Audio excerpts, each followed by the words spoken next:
Realmente, yo creo que es la aportación de Benedicto XVI, Ratzinger, cuando escribió el libro Mirad al que atravesaron, mirarán al que atravesaron, Schauen auf den Durchbohrten, y los subraya, lo pone como subtítulo, ensayo de cristología espiritual.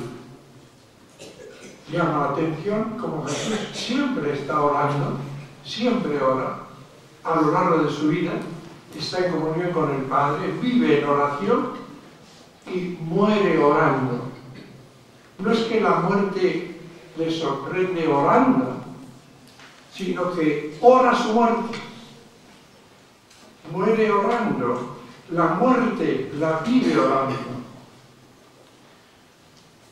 La carta a los Hebreos describe gráficamente la participación psicológica del corazón de Cristo en su obra de redención, el cual dice, habiendo ofrecido en los días de su vida mortal ruegos y súplicas con poderoso clamor y lágrimas al que podía salvarle de la muerte, fue escuchado por su actitud reverente. Hebreos 5:7. Esa actitud psicológica interior, el corazón mediador, es lo que subraya la carta a los Hebreos en su teoría del sacerdocio. Él habla concretamente, directamente, del sacerdocio aarónico, pero sin variación apenas se extiende al sacerdocio en general. Dice, porque todo sumo sacerdote, arónico está hablando, es tomado de entre los hombres y está puesto a favor de los hombres en lo que se refiere a Dios para ofrecer dones y sacrificios por los pecados, que pueda sentir compasión hacia los ignorantes y extraviados por estar también él envuelto en flaqueza en los días de su carne, de su debilidad. Lo que recalca no es solamente ni primariamente la necesidad de vocación divina, como lo dice enseguida, nadie toma ese oficio si no es llamado por Dios, como mismo que Aarón. Lo que aduce sobre todo es por un elemento que podría parecer accidental y que no lo es: la capacidad de compasión del sacerdote, que pueda sentir compasión. Y este aspecto es el que aplica vigorosamente al sacerdocio de Cristo, diciendo, no tenemos un sacerdote que no pueda compadecerse de nuestras flaquezas, siendo probado en todo igual que nosotros, excepto en el pecado. Y por eso, dice en el capítulo 5 de la carta a los Hebreos, versículos 15 y 16, por tanto, acerquémonos confiadamente al trono de gracia para alcanzar misericordia y hallar gracia para ser socorridos en el tiempo oportuno. Así es que esa vivencia mediadora se nos revela en la agonía de Getsemaní. Esa vivencia mediadora.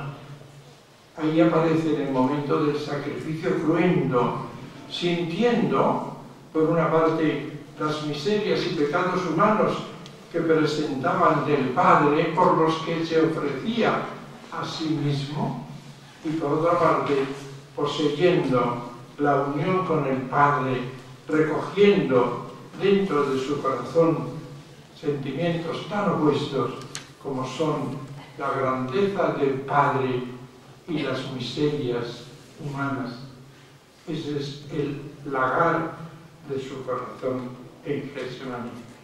Pero no solo en el momento supremo del sacrificio, de la pasión, de su agonía, sino que desde su entrada en el mundo hace la oración una vez para siempre de su cuerpo, Hebreos 5:10, de su humanidad mortal. Vivía psicológicamente su mediación y con este signo vive su vida oculta de Nazaret, con esos dos momentos de oración litúrgica hecha en el templo, en la presentación y en la Pascua de los 12 años.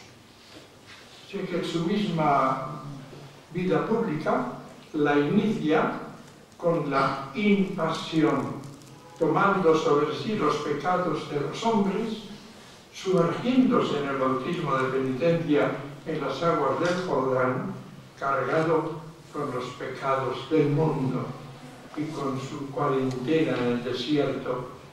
Así lo ve el Bautista, cargado con los pecados de los hombres, para cumplir toda justicia y realizar las profecías, que le queda impreso y le hace exclamar: mira, es el Cordero de Dios que quita, llevándolo sobre sí, el pecado del mundo.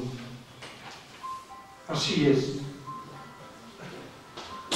En toda su actividad Jesús, además, bienhechora, benéfica, sanante, vive su mediación, vibrando en su corazón con las necesidades que debe remediar, con el dolor de la viuda de Naín, con el dolor de las hermanas de Lázaro, con la situación penosa de la multitud que le conmueve, porque están como ovejas sin pastor. Manifiesta siempre la misericordia, la bondad, la mansedumbre y la humildad suya y del Padre, en cuya participación hallarán el descanso de la comunión eterna. Recordad aquella frase que dice: gracias, Padre, porque sí te ha parecido bien. Nadie conoce al Padre, al Hijo, sino el Padre, y nadie conoce al Padre sino el Hijo y aquel a quien quisiera revelar. Revelar como no diciendo palabras en Él, revelar en Él. Nadie viene a mí si el Padre no le atrae, en Él se revela. Y ahí dice: aprended de mí. En ese contexto de revelación, aprended de mí, que soy manso y humilde de corazón, y hallaréis descanso, la comunión, el descanso de la comunión. Ese hallaréis descanso, el ser manso y humilde de corazón, es revelador.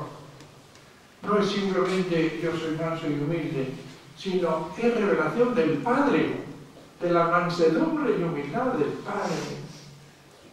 Aprended de mí, aprended. Yo estoy revelando al Padre, a quien el Hijo quisiera revelar. Aprended de mí, que soy manso y humilde de corazón. Los niños tenemos una cierta dificultad, nos cuesta pensar que la humildad no ha nacido de la tierra. Nunca la filosofía ha llegado a la humildad.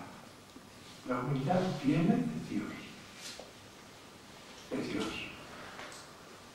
Y Jesús nos lo revela a Él y nos enseña el camino a través de Él. Hechas estas breves indicaciones, sin alargarnos en ese contenido que daría pie a mucha meditación, pasamos al sacerdocio participado de Cristo, del sacerdote. Sacerdote es mediador, en toda su actividad, sea litúrgica, sea evangelizadora o caritativa, es siempre cultual, sacra.